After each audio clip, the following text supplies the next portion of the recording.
Jadi kalau kita tidur pagi, itu bukan hanya meningkatkan risiko sakit diabetes, tapi penyakit-penyakit yang lain. Dan satu hal, Rasulullah mengatakan, jika kita tidur setelah sholat subuh akan meningkatkan risiko pikun, Pak. Pikun loh, Bu. Ya, Pak. Gampang pikun. Lah kalau kita sholat subuh menjelang maghrib setelah asar, apa yang terjadi? Islam melarang, kita dilarang oleh Nabi kita tidur menjelang maghrib, betul? Bukan karena nanti ketindihan setan, bukan ya. Secara medis diketahui bahwa orang yang kebiasaan tidur antara asar sampai maghrib itu akan menurunnya daya tahan tubuh. Jadi gampang sakit infeksi, Pak, kalau Bapak tidur menjelang maghrib. Kalau sekali lagi setelah sholat subuh gampang pikun, aliran darah ke otak itu tersumbat, ya, jadi stroke penyakitnya. Tapi kalau tidur setelah asar sebelum maghrib, itu daya tahan tubuh kita akan menurun. Jadi gitu ya jawabannya, Bu. Justru ini yang paling penting, materi terakhir ini 6 langkah praktis. Ya, Bapak bisa lakukan di rumah mulai hari ini. Langkah pertama, mulai hari ini jangan makan malam, Pak.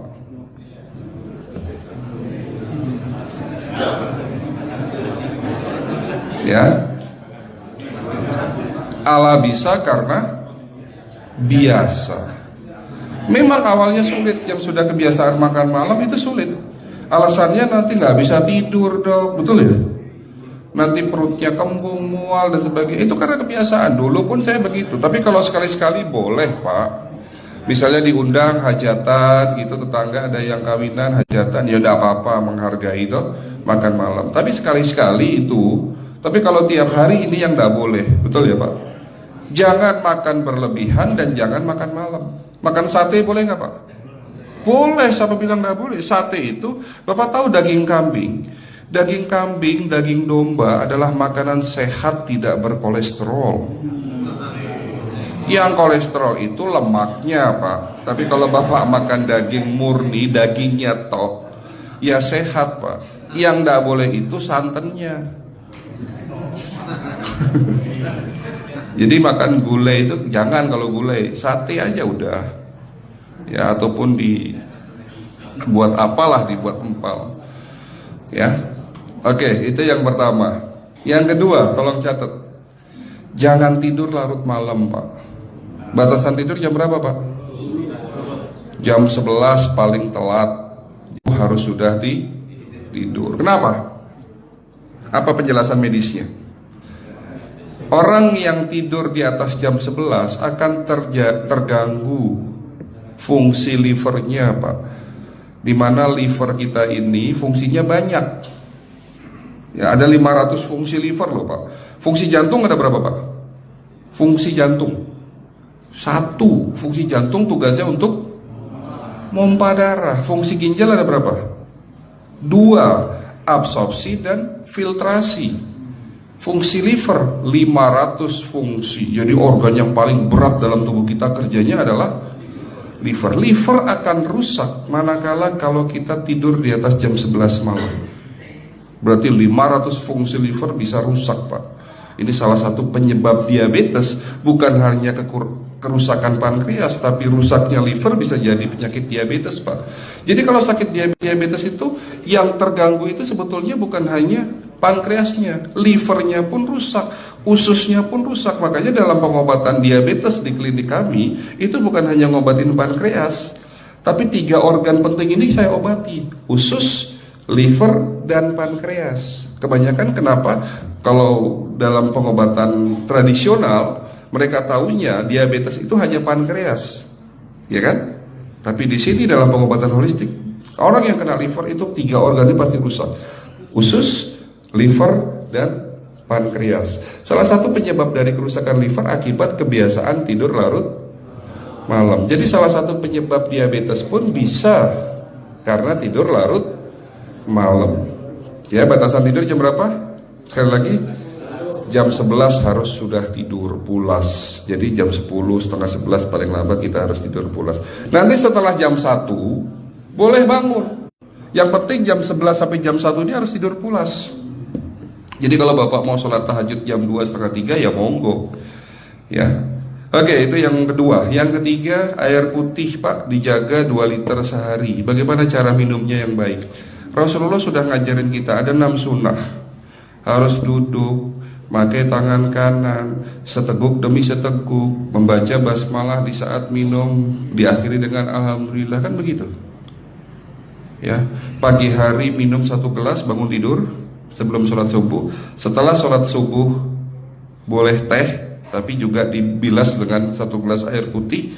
Sebelum mandi nanti Pak, minum air hangat. Kalau Bapak mandinya pakai air dingin boleh, tapi sebelum mandi minum air hangat, biar tubuh kita ini jangan terlalu dingin di saat kita kena air dingin. Sampai maghrib pastikan 2 liter sudah masuk dalam tubuh kita. Malam mau tidur, tolong perhatikan Ibu ya, malam mau tidur jangan banyak-banyak minum. Nggak boleh minum malam itu segelas sampai 2 gelas mau tidur. Cukup seteguk 2 teguk saja. Karena kalau sampai kita minum mau tidur 1 gelas besar, ginjalnya malah rusak Pak. Ya. Oke, itu yang ketiga. Yang keempat, puasa. Lakukan puasa secara rutin, insya Allah kita sehat. Nah, untuk penjelasan atau materi puasa nanti bisa hubungin staf saya. Nanti di bulan Ramadan tahun ini, kalau memang masih ada slot 1 sampai hari ke-20, saya bisa mengisi manasik kesehatan yang berkaitan dengan manfaat puasa untuk kesehatan. Insya Allah kalau memang masih ada slot waktunya, karena kita di bulan Ramadan hanya 20 hari kita mengisi manasik. Ya, oke, itu yang keempat. Langkah keempat. Langkah 1, 2, 3, 4. Langkah kelima. Nah, sebelum saya menjawab yang kelima, saya ingin membacakan sebuah sabda Rasulullah. Rasulullah bersabda, di dalam tubuhmu ada segumpal daging. Jika segumpal daging itu sakit, akan sakitlah seluruh tubuhmu. Dan jika segumpal daging itu rusak, akan rusaklah seluruh tubuhmu. Apa itu segumpal daging? Segumpal daging itu adalah hati. Tapi ternyata yang dimaksud Rasulullah itu bukan liver Pak. Yang dimaksud Rasulullah adalah hati kita, roh kita, jiwa kita, perasaan kita. Kalau hati kita rusak, kita banyak penyakit hati, iri, dengki, sombong, takabur dan sebagainya.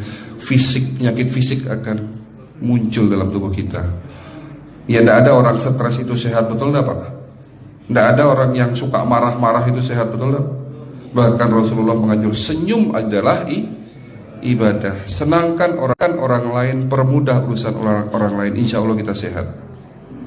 Ya, jadi itu langkah ke-5. Langkah 1 sampai langkah ke-5 sifatnya individual. Bapak bisa lakukan sendiri di rumah. Tapi langkah ke-6 ini butuh bantuan pihak dokter atau rumah sakit. Kira-kira langkah ke-6 apa Pak? Lakukan pemeriksaan sebelum sakit. Jadi periksa itu jangan nunggu sakit baru periksa. Jangan seperti kayak Bu Ustazah tadi, diajak periksa, jawabannya takut ketahuan penyakitnya. Setelah stroke baru datang ke klinik untuk minta diperiksa. Kalau sudah stroke susah nggak nyembuhinnya Pak? Kata kayak beliau nih, sudah 2 tahun tidak sembuh-sembuh karena sudah terlanjur stroke. Tapi kalau beliau melakukan general check up, mohon maaf ya Pak, kalau beliau melakukan general check up rutin, insya Allah tidak akan kena stroke, karena sebelum stroke sudah diobati dulu. Karena stroke ini bisa kita lihat dalam scanning dengan alat yang saya punya, insya Allah kelihatan ini. Oh, ini sudah mulai ada tanda-tanda mau penyumbatan, buru-buru diobati. Memang takut Pak, tapi pesan saya jangan takut. Ya, lakukan pemeriksaan supaya kita tahu, supaya kita kenal. Gitu ya Pak. Jadi kira-kira di jemaah ini ada enggak yang mau saya ajak periksa kita semua? Pesan terakhir dari saya, lakukan pemeriksaan sebelum terlambat. Ini pesan saya dan pesan seluruh dokter di dunia sebetulnya. Lakukan pemeriksaan sebelum terlambat. Ya, karena dengan kita melakukan pemeriksaan kita akan kenal tubuh kita. Kalau sudah kenal kita akan sayang sama tubuh kita. Betul Pak? Ada pepatah mengatakan tidak kenal tidak sayang. Cukup sekian dari saya. Mohon maaf kalau penyampaian kami kurang baik.